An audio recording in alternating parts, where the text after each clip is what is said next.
was definitely something that was premeditated, that they had planned to do, and they planned to take my brother out, and my brother knew it. And that's why he told me repeatedly and repeatedly and repeatedly that this was going to me, and they took it too far. It was like American History X. Like my head was on the side of the curve, and the exact people that I called out kicked my head. The truth is this: a bunch of young black male rappers keep dying. You know who's not dying? Kanye West has demonstrated that the industry sacrificed Michael Jackson.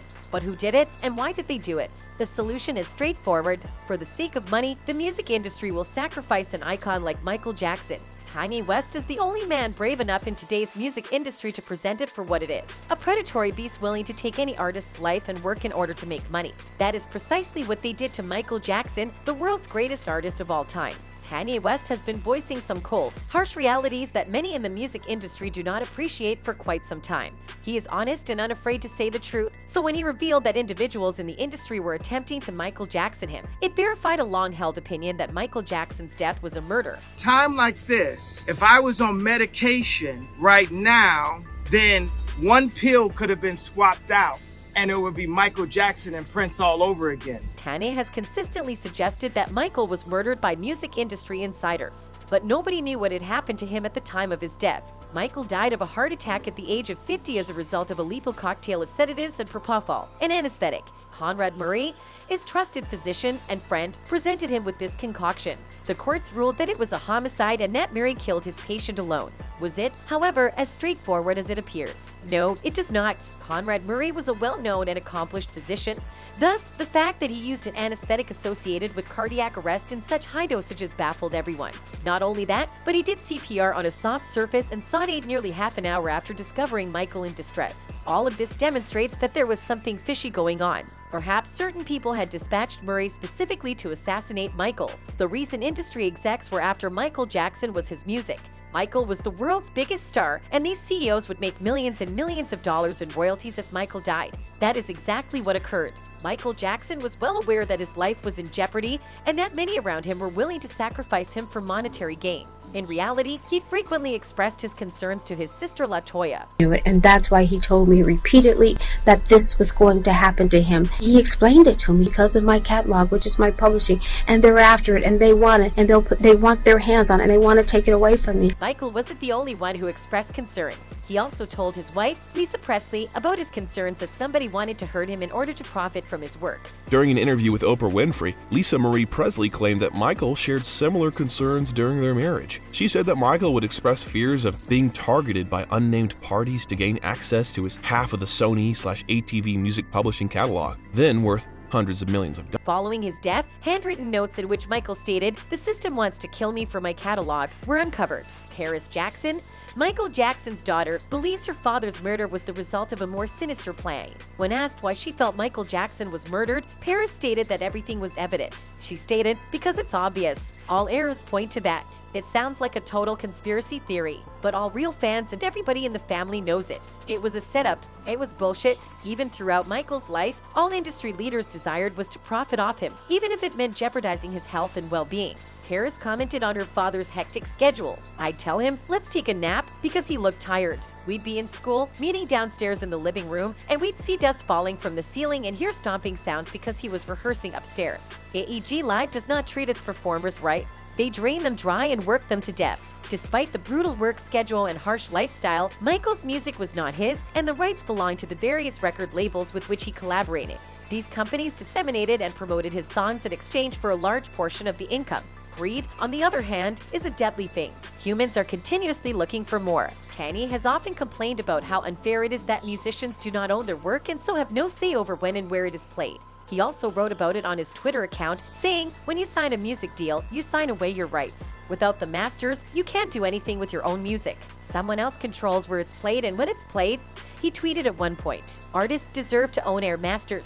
Because record labels own the rights to the music, they can profit even after the artist has died. This is even better for them because they no longer have to pay their artist's portion." When these rappers get killed, not incidental. Somebody made $100 million and now don't have to talk to that artist or none of their crew, don't have to validate none of their contracts. Now only got to deal with the mama. Record labels stand to earn a lot from the deaths of their own artists, and Michael Jackson isn't the only celebrity whose death raises the possibility that the music industry is out to get these performers. Prince, like Kanye, was a famous musician who refused to be pushed into giving up his rights. He spoke up on how musicians should own their music. I was recording the albums myself in my own studio. So the way I looked at it, I owned the work because I paid and I did all the work. I created it, so I felt like it should belong to me. That said, the companies felt otherwise. Prince was often at odds with the music industry and the rights to his music. The music industry could not accept an artist of Prince's stature profiting only from his own work, and they wanted a piece of the action as well. Felt otherwise, and they would always hold this contract up and say, well, you signed it. And I say, well, I understand that. It's not like I want to leave. I just want to, talk about this thing and see if we can't make it more fair. Of course, they wouldn't change, because if they changed, they wouldn't really exist. And that's kind of the situation. But Prince was a bold man who realized that if the music industry was dominated by selfish executives, musicians and artists would never be appropriately compensated for their work.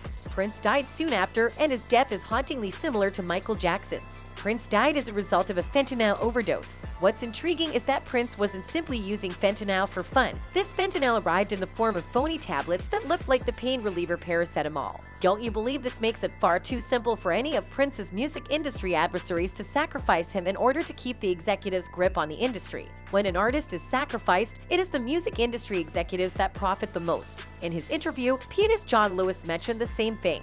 All the stuff that you have done, all the stuff that you have in the can, it'll come out, it'll sell, but somebody will be making money off of your untimely death. Even now, we hear about artists, particularly black rappers, getting killed in gunshots and robberies every other day. It's not a coincidence. It's evident that the music industry isn't afraid to sacrifice artists if executives believe they will benefit more if the artist is gone entirely. Those in authority want to depict Kanye as nuts because he continues to tell the truth that no one else is brave enough to utter. They tried to medicate me. I was exhausted. They wrongly diagnosed me. And they when I asked them, how much lithium did you want to put me on exactly? It took them 4 days to answer because they were embarrassed.